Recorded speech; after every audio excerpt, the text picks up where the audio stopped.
to see you all here this evening. Now, one of the things that I have noticed this Christmas season that's been a little bit different than seasons past, and I'm just learning about this year, is this whole idea called Elf on a Shelf. Has anybody heard of this? Elf on a Shelf? Yeah.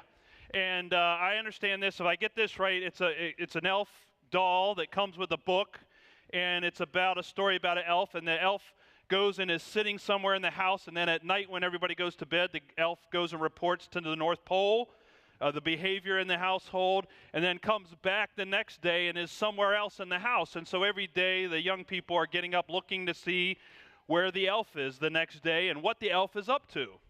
And some adults have gotten very creative with this, I've noticed, if you haven't seen on Facebook or some of the pictures. And so I thought I'd bring in just a few of my favorite Elf on the Shelf photos for tonight. As they look for them, here's what some of the young people found the elf doing. So the first one is the elf and Mike Wazowski having a snowball fight with marshmallows.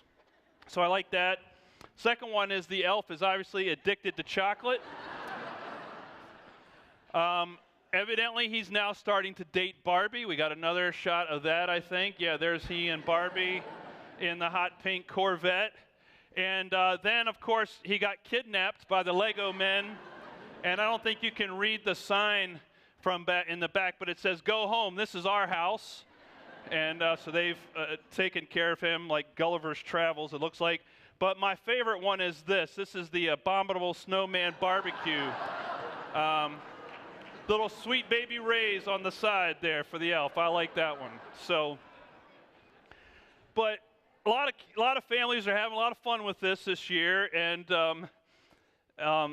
you know, I'm gonna just let you know that if you go home and Google this, put it on safe search. By the way, just warning to parents, because not everybody is nice with the elf. But anyway, one of the things that's kind of neat about this is that it's fun because you get up every morning and you're searching for what the elf is up to. Now, this has nothing to do with Christ or Jesus, does it? But don't we daily search for something? I mean, aren't we every day searching for something? It's not an elf. But every day we go to work, and it's in the pursuit of something. Every day we go to school in the pursuit of something, in the search of something. Every day we live our lives, and I think we're all searching for something on a daily basis. Sometimes we don't even know what it is. But we know that we're searching for something more, and we never have that search satisfied until we find God. I think we're all, in a sense, searching for something, and that something, in my mind, is what only God can help us to find. And that search is what the wise men were doing, what the shepherds were doing that night. They were searching for the Messiah. Now, the shepherds they didn't expect it, it was unexpected, and then they go and search out and seek out the Messiah and find the Messiah there at a manger. The wise magi, the magi had come from afar. They had been traveling for quite some time. They had seen this star, and they interpreted that as a sign that there was a new king being born in Bethlehem. They didn't know exactly where, and so they're searching for this Messiah. Now, a Messiah is one who is literally, in the Old Testament, this word Messiah means anointed. So anointed is about what they would do. A prophet would go to a king and anoint that person king. They were the Messiah. When they were anointed, they became the Messiah. And the Messiah was also the person who was God's representative on earth. The one who had been given God's authority and God's rule and was the God's representative on earth. That's what the Messiah is. And that Messiah was to establish God's kingdom. And Jesus, in being the Messiah, was a servant leader who came and ruled and served not for his own glory, for his own power, but for us. And a truly good Messiah is one who serves the people, who loves the people, who has compassion for the people. And that's the Messiah that the kings came searching for. So they came searching for this Messiah, and they found this. But as on their journey there, they stumbled across another gentleman. Now his name was Herod. And Herod wasn't searching for a Messiah. He was searching for something else. He was searching for power. In fact, he had found power. But the Messiah came searching for this Messiah, and they stumbled across Herod, and what they stumbled across was this power struggle. They came searching for a Messiah. What they weren't searching for was this power struggle, but they stumbled across it. They stumbled across this power a person who was wanting to be in control and how he was threatened by him. It says this in Matthew 2, which we just heard read. When King Herod heard this, he was frightened, and all Jerusalem with him. He was frightened. Why was he frightened? What was so important about this? And it's interesting to think about this, that the one person who probably understood the significance of the Messiah was Herod. Because the Messiah ought to scare us a little bit. If that means I got to give up control, I got to give up power. Does that scare anybody? Does that scare you to want to let go of control of your life or to let go of power? But that's what Herod was afraid of. He was afraid of this Messiah taking over when he had everything under his control. Herod was the one who had bribed his way into leadership, by the way. He wasn't anointed by God like the Messiah. He was put in place by the Roman government, and he had bribed probably a few politicians along the way to get that position. He also liked to refer to himself as the King of the Jews. And so when the wise men come into town and they go, hey, where's the King of the Jews? He's like, what do you mean? I'm here. Here I am. You found me. They're like, no. That's not what we're talking about. We're looking for the King of the Jews, the Messiah. And that's when he gets scared. He's like, wait a second, there's another one? I'm not in control. I'm not in power. I don't have everything in control. And so they begin to stumble across this power struggle. And I think that's important to realize that also when we're searching, that power becomes a temptation. In fact, power can become a stumbling block to us in our search for God, in our search for the Messiah. Because power and control is the easy road. It's easier to do that. Let me give you an example of what I'm talking about. It actually comes out of a book by Henry Nouwen who called In the Name of Jesus. And Henry Nouwen had left his job as a clergy person, and he had moved and he started to live in community with people with disabilities. And he began to live in this community intentionally with them, and he was learning what it meant to be a servant leader within this community and just the daily routines of everyday life. And he reflected upon that in this book called In the Name of Jesus. And he asked this question. He says, what makes the temptation of power so seemingly irresistible? Here's what Nouwen said. Maybe it is that power offers an easy substitute for the hard task of love.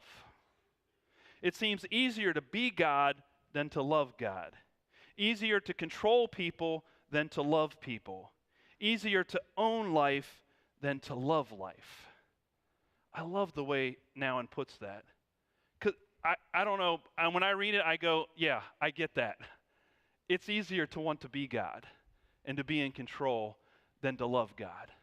It's easier to own life, and that's what Herod was doing. He was saying, I own everything. This is all mine. I'm in control. I'm in power. Than it is to love the life that God has given us. It's so easy to go the road of power. And Jesus is saying there's another road, and it's a lot harder. It's the road of love. That Jesus came, this servant leader, this Messiah came to create a kingdom of love, a kingdom where love prevails and not power. In fact, it's all about him giving that up. So it's interesting because the wise men come looking for the Messiah and they stumble across power and this power struggle. And they find, and then also Herod's been also searching for power and seeking power, and he's now stumbled across the Messiah. And both of them have to make a choice, just like you and I have to make a choice. Are we going to choose the road of power or choose to search for the Messiah? The easy road, I think Jesus talked about there being an easy road and a hard road. Are we going to choose the road of power or choose the road of love? What do we do with that? So power can trip us up. The other thing that I think can hamper our search is quitting. Sometimes we just stop searching or we give up the search. That's not what the wise men did. That's not what the shepherds did. But I think that we in our humanness sometimes like, well, I'm never going to find it, so I'm never going to find what God has for me. I'm never going to find God in my life, so I'm just going to give up. But as soon as we stop the search, we also stop the possibility of finding the Messiah or finding what God has for us. You know, and it's in the search that sometimes we stumble across surprises. It's in the search that sometimes we stumble across things that we never could have imagined. Science has great examples of people that were searching for one thing and stumble across another. How many scientific discoveries were mistakes or stumblings or looking for one thing and coming across another?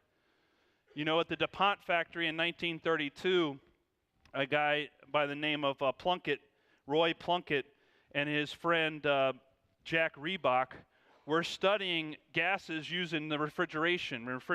And what do we use in refrigerators? What's the gas that we use in refrigerators? Freon. Good. I'm glad you guys are still awake tonight. Good. So where they use Freon, and they were studying the properties of Freon, and they were using these canisters and putting the Freon in and testing the canisters. And don't ask me for the details. I'm not a scientist.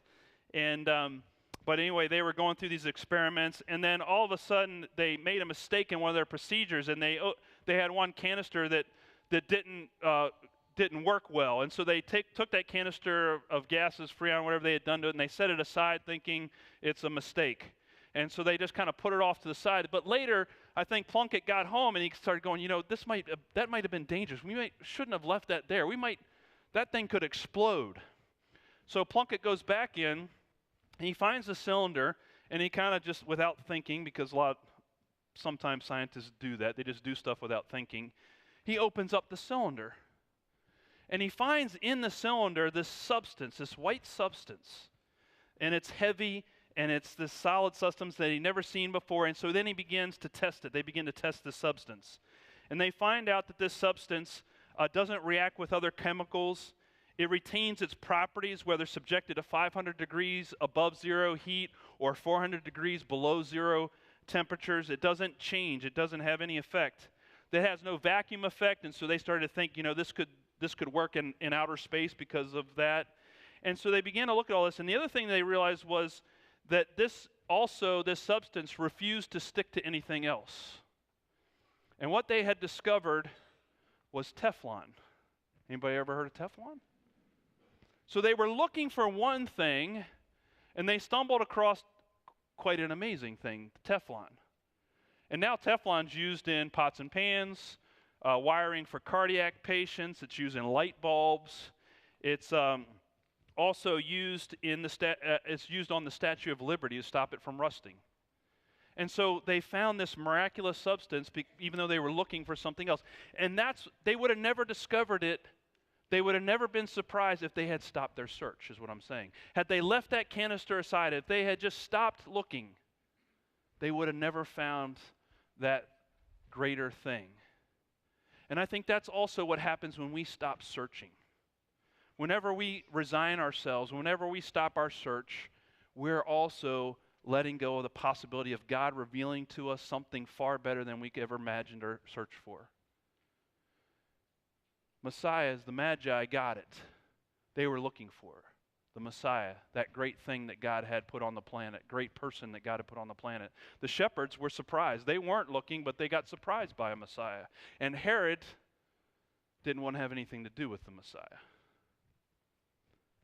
So what did you come searching for tonight? You came here tonight. Maybe you came searching to sing some Christmas carols. Maybe you came to be with family, or maybe a family member dragged you into this church unwillingly.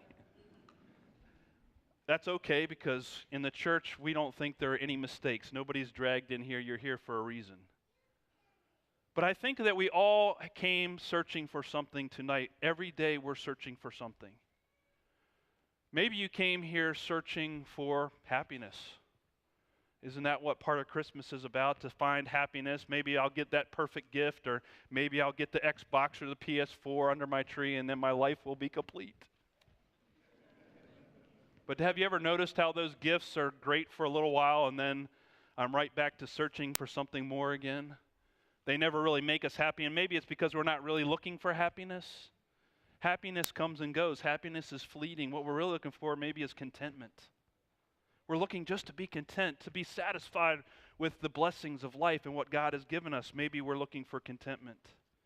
Maybe we came just looking for a few peaceful moments in the Christmas season. I talked to one mom earlier today, and she said, it was just so nice to sit down. Maybe that's what you came for, just some peace, just some time to sit and to think and to reflect and take in the moment of Christmas. Maybe you came even searching for something deeper. Maybe you came searching for forgiveness, for hope. Forgiveness for that thing that's been gnawing away at your conscience for days, weeks, maybe even years.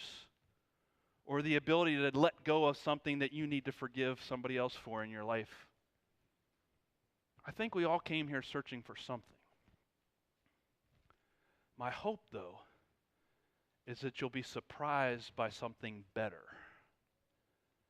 To have discovered the Messiah yourself. The one who brings contentment. The one who gives peace and hope and forgiveness and ultimately unconditional love. That you will be surprised to find love in Jesus Christ, our Messiah. And it's my hope this Christmas that that star that stopped over a peasant's house in Bethlehem has stopped over your heart tonight. And that in that heart we'll find the Messiah. Amen. Praise be to God.